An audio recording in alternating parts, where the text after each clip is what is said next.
welcome to the MVI Gurukula's YouTube version of the Purana class. And we are exploring the story of Shishupal. So in the last part, this is part 2, part 1, we heard about Yudhishthir putting together or arranging for the Rajasuya Yajna. And Yudhishthir worked extraordinarily hard to put this on. It's one of the most difficult types of yajnas a Vedic king could do. He had to send his brothers across all of Bharat to get the,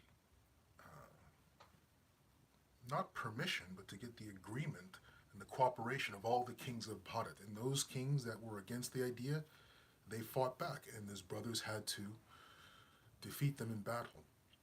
And then on top of that, there was Jarasandha, who was not going to submit to the authority of Yudhishthir, and Bhima and Arjuna and Krsna had to go there, challenge him to single combat, and Bhima had to defeat him. So putting on this Rajasuya Yajna was a huge endeavor for Yudhishthir, and it was extraordinarily costly in terms of wealth as well. But finally, he's got all of the kings of Bharat, and that was the majority of the kings. The majority of the kings of Bharat were very supportive of Yudhishthir. In the Mahabharata, this story is taken from the Krishna book by A.C. Bhaktivedanta Swami Srila Prabhupada. But in the Mahabharata, this story is also given, this Rajasuya Yajna, and it describes the trials and tribulations Yudhishthir had to go through. And while the vast majority of kings were actually quite supportive of Yudhishthir, because, a little bit of backstory, Yudhishthir's father was Pandu, and Pandu was extraordinarily popular in his time. Pandu had actually done the same thing. He had performed the sacrifice for the throne of Hastinapur, which Pandu was the king. And Pandu subjugated or brought under his sway all the kings of Bharat. But Pandu was not only an expert fighter, military strategist in general, he was also very, very righteous, pious, and very well liked. He was an exceptional diplomat, the Mahabharata tells us. So when Yudhishthir took up the responsibility, if you will, the challenge of doing the Rajasuya Yajna, many of his father's contemporaries, because remember Yudhishthir's father, Pandu, died relatively young. So the contemporary of Yudhishthir's father, Pandu, they're all living. They're not old men by a long shot. They're kings in pretty much almost the prime of their life. So all these kings, they knew of Yudhishthir's father, Pandu, had met Yudhishthir's father, Pandu. So the vast majority of kings in Bharat at the time were 100% supportive of Yudhishthir, had no problem being vassals to the throne of Yudhishthir. Not Hastinapur, Indraprashta. Yudhishthir's capital was Indraprashta. The capital of the Kuru dynasty was Hastinapur. That's Duryodhana, Dhritarashtra. This is when there's that schism, that split in the family starts to become apparent. So they were pledging their allegiance to Yudhishthir and Indraprashta, not necessarily Duryodhana and his illegitimate rule in Hastinapur. So Yudhishthir has put all this together. It's at the beginning of the ceremony. Now, at the beginning of such ceremonies, there is two very prominent positions have to be filled. There are a number of prominent positions, but for the sake of this story, we're going to go over 2. The first is essentially what's called the president. One could say the president of the ceremony. That's an easy position to fill because generally it's the king who's putting on the ceremony. The person who's putting on the Rajasuya ceremony, sacrifice, ritual, that person is the president of the event, so to speak. He's going to benefit and so on. So that's an easy position to fill. Very important one, but that's an obvious and easy position to fill. The next position, most important position, is the guest of honor. So the guest of honor is not the president. So the person putting on the sacrifice is not the guest of honor. So in Vedic philosophy and in culture, there's always a guest of honor, right? The host of an event is actually secondary to the guest of honor. Oftentimes, the host is the central figure of an event, at least oftentimes in the modern context. But truly, in the Vedic systems of culture, the guests of honor are the central figures of the event, and the host is really, a sideshow. Not a sideshow, but there to facilitate the honor of the guest of honor, and the appreciation and the glorification of the guest of honor. The guest of honor is central.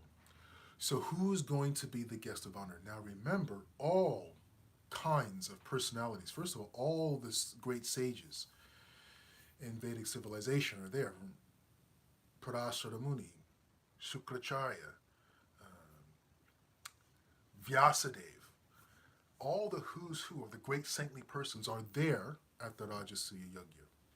All the kings, the great kings of Bharat, are also all there, from the uncles of the Pandavas to the members of the Yadu dynasty, Bhishma, Karna, everyone who is of any fame in the region of Bharat are all there. So choosing who's going to be the guest of honor is a dicey proposition. There's all kinds of ego in the assembly. All kinds of egos, all kinds of persons who have inflated, self-opinionated ideas of grandeur and would all like to be the guests of honor at this most prestigious event. So selecting that person is going to be an extraordinarily difficult proposition.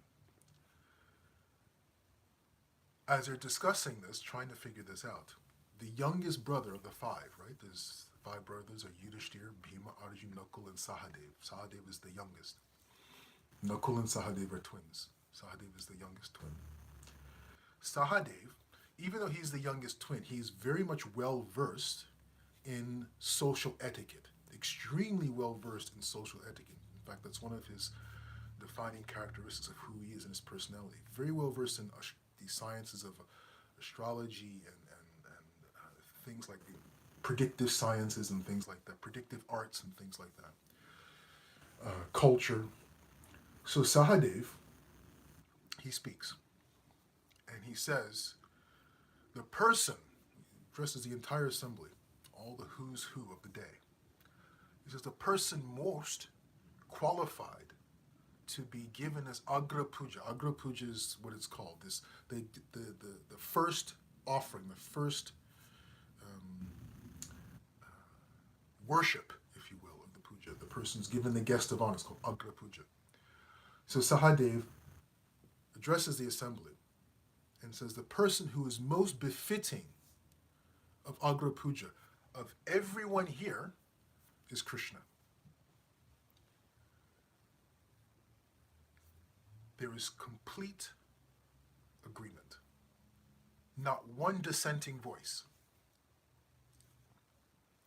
Remember, Vyasadeva, Parashuram, Brihaspati, Sukracharya, Chavanarishi, all these great, great sages, all there. Full agreement. All of the Kshatriya kings of the world, of Bharat, no dissension.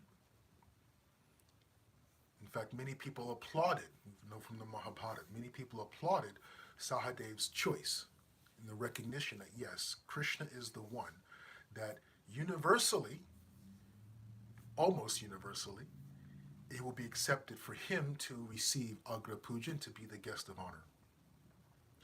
So Yudhishthira, of course, he's overjoyed. Krishna is his cousin of all five Pandavas. He's overjoyed. He's extraordinarily happy that he is able to honor Krishna in this way. So they bring Krishna up to the seat of honor, place him there, they wash his feet, give him puja, give him silken clothes, give him the first offering of something to eat, and they're doing this Agra Puja. There's one person who is seething, cannot stand the fact that this is happening to Krishna. Now, there are a few people, I mentioned that it was almost universal agreement with Sahadev, but there are a few people who would have chosen someone else, but they kept their peace. They didn't say anything. The vast majority, 99%, agreed. Yes, Krishna should be the person. But there's one individual, obviously, for whom this volume is titled, Shishupal. He was not having it. He was not going to sit and deal with honoring Krishna. And there's a lot of backstory with Shishupal, and we'll go over that in part 3. Have a wonderful day. See you tomorrow. Before you go, 3 things I need you to do. Share these videos, all in support of the Gurukula. Subscribe to this channel. It helps support the Gurukula, and directly support the Gurukula. In the link, in the comment section, there's a link to the Gurukula. Click that link, it goes to our support page, and Gurukula education is given to anyone, whether or not they can afford the tuition. But in order to keep the Gurukula running, it needs support. So go to the website and give your support, your monthly support, whether it's $5, $50, or $500. Help us keep Gurukula education, spiritual education available to as many as possible. So, I'll see you tomorrow. Have a wonderful day. Hari Hari.